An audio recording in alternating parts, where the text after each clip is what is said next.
Pemirsa, perdagangan saham di Bursa Efek telah dibuka. Kita akan mencermati kinerja perdagangan saham untuk hari ini.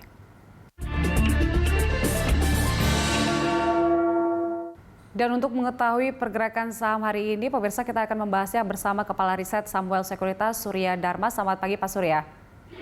Pagi, Julita. Iya, setelah libur panjang ini banyak yang memprediksi bahwa indeks kita kemungkinan besar akan cenderung menguat. Tapi ternyata pada pagi ini kita lihat terkoreksi. Apa penyebabnya, Pak Surya? Salah satunya kan memang kita selama libur panjang 3 hari itu ya, di Amerika itu sebetulnya terjadi fluktuasi yang besar ya.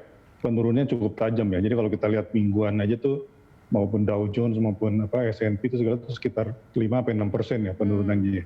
Tapi memang karena kita libur, kita jadi tidak mengalami ya penurunan itu ya, fluktuasi gitu ya. Jadi pada hari ini memang kemungkinan sih kecenderungannya masih menurun ya kalau saya lihat ya. Kalau melihat dari selama kita libur itu terjadi penurunan. Tapi perlu kita ketahui juga bahwa di regional sebetulnya hari ini tuh sudah mengalami kenaikan ya. Kospi maupun Nikkei itu sudah mengalami kenaikan ya pada waktu pagi ya. Jadi memang kita ini hanya efek dari libur 3 hari itu ya kalau saya lihat. Secara teknikal saja begitu, Pak Surya, artinya ada potensi untuk naik kembali? Ya, memang ada potensi itu, tapi memang kita semua ini menunggu Pilpres ya. Pilpres di Amerika itu kan akan berlangsung tanggal 3, mungkin besok di sana, Rabu pagi di kita ya. Cuman yang unik dari pemilihan Pilpres ini kan terutama cara penghitungannya ya. Karena banyak sekali balot yang dikirim melalui pos ya. Karena mungkin ada COVID-19 dan lain-lain, sehingga hasil dari Pilpres ini mungkin quick count-nya nggak bisa seperti yang dulu-dulu ya. Kalau dulu mungkin hari yang sama quick count-nya udah bisa lebih kelihatan ya. Tapi kali ini tuh mungkin bisa sampai lebih dari 1 minggu ya hasilnya ya dari penghitungan itu. Jadi itu membuat pasar juga menanti-nanti seperti apa sih sebetulnya hasilnya kan. Karena hasil dari pemenang dari Pilpres ini, Biden maupun Trump yang menang itu misalnya, kebijakannya mungkin agak sedikit berbeda gitu. Karena kalau Biden itu mungkin lebih condong kepada green energy misalnya yang tidak begitu diperhatikan oleh Trump. Jadi kemungkinan saham-saham komoditas juga bisa mendapatkan keuntungan.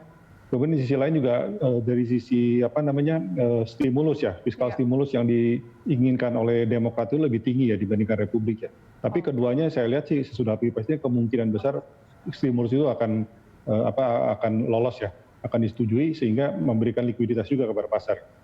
Baik, artinya memang investor masih akan menunggu bagaimana proses dari Pilpres di Amerika Serikat. Tapi masih dari global, kalau data ekonomi kita lihat, baik itu Amerika dan juga pemain besar Tiongkok ini sudah mulai membaik. Apakah juga akan berpengaruh kepada indeks kita, Pak Surya? Bagus sih, terutama kalau misalnya China itu kan pembeli komoditas kita yang besar ya. Itu sangat besar, jadi kalau misalnya di sana juga ekonominya bagus, ya itu juga positif buat kita. Begitu pula sama juga dengan Amerika ya. Nah, tapi memang kalau di kita sendiri Q3 ini mungkin negatif ya, karena mereka itu kan kalau Amerika misalnya Q1-nya udah negatif, kita belum gitu ya. Jadi GDP growth-nya. Jadi kemungkinan kita sih masih mengalami GDP growth negatif di Q3 ini. Nah, tapi memang kalau lihat ke depannya dengan banyaknya tujuan ekspor kita yang mulai pulih ekonominya, itu juga menjadi hal yang positif untuk kita dengan sendirinya. Oke, artinya memang Anda memprediksi bahwa untuk data ekonomi kita di kuartal 3 ini kemungkinan masih akan turun begitu ya, Pak Surya. Tapi menurut Anda apa yang harus dilakukan oleh Indonesia untuk menjaga indeks kita tetap stabil lah minimal? Nah, kita itu menariknya sebetulnya walaupun dana asing masih keluar ya.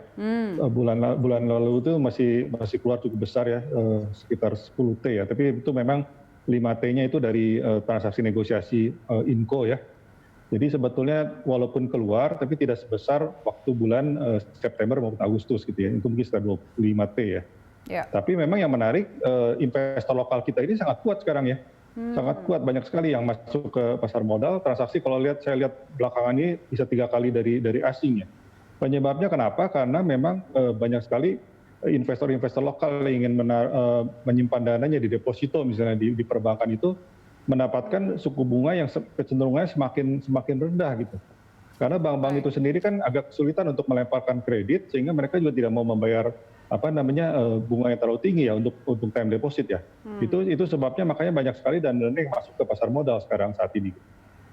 Nah, jika investor lokal ini memang masih sangat berperan besar ya terhadap pergerakan ekonomi kita, menurut Anda sektor apa yang masih sangat potensial untuk saat ini, Pak Surya? Terutama sih kalau saya lihat kan seperti consumer itu juga masih positif ya. Kemudian juga kalau misalnya kita memperkirakan Biden menang, mungkin saham-saham komoditas ya, saham-saham komoditas itu juga positif gitu. Kemudian yang lain juga mungkin seperti telekomunikasi yang sebetulnya resultnya bagus, tapi ternyata kan banyak mengalami tekanan di harga, itu juga menjadi valuasi menjadi lebih menarik kalau saya lihat ya saat ini. Selain TLKM, mungkin dari telekomunikasi ada rekomendasi lain nggak, Pak Surya? Excel juga oke sih, Excel juga cukup bagus ya, dengan harga yang level saat ini, apalagi kan saham-saham telco ini kan malah mengalami penurunan ya, padahal sebetulnya kan performanya cukup bagus ya dibandingkan industri lain pada saat COVID-19 ya. Atau mungkin yang menara-menara seperti TOWR atau TEBIK juga itu juga sebenarnya positif ya harusnya ya. Nah kemudian juga kalau kita misalnya yakin dengan performa yang baik tahun depan, mungkin saham-saham perbankan ya, khususnya yang 4 bank besar ya. Karena kalau kita lihat juga beberapa result yang keluar minggu lalu, itu ternyata juga tidak seburuk yang kita bayangkan ya. Malah ada yang mengalami kenaikan juga ya, itu di luar dugaan juga sebetulnya. Karena kita memproyeksikan kan tahun ini. Oleh saham dari perbankan yang lain menurut Anda? Kalau saya lihat sih itu juga saham yang menengah juga mungkin juga perbankan yang menengah juga mesti kita lihat juga ya, karena beberapa saya lihat dari resultnya cukup bagus ya. Itu di luar dugaan saya juga gitu ya. Oke, untuk prediksi Anda hari ini akan ada di support resisten berapa untuk indeks kita, Pak Surya? Mungkin sekitar 5.050 sampai 5.100 ya. Ini memang hari ini sih kecenderungannya masih flat, kecenderungan menurun kalau saya lihat ya.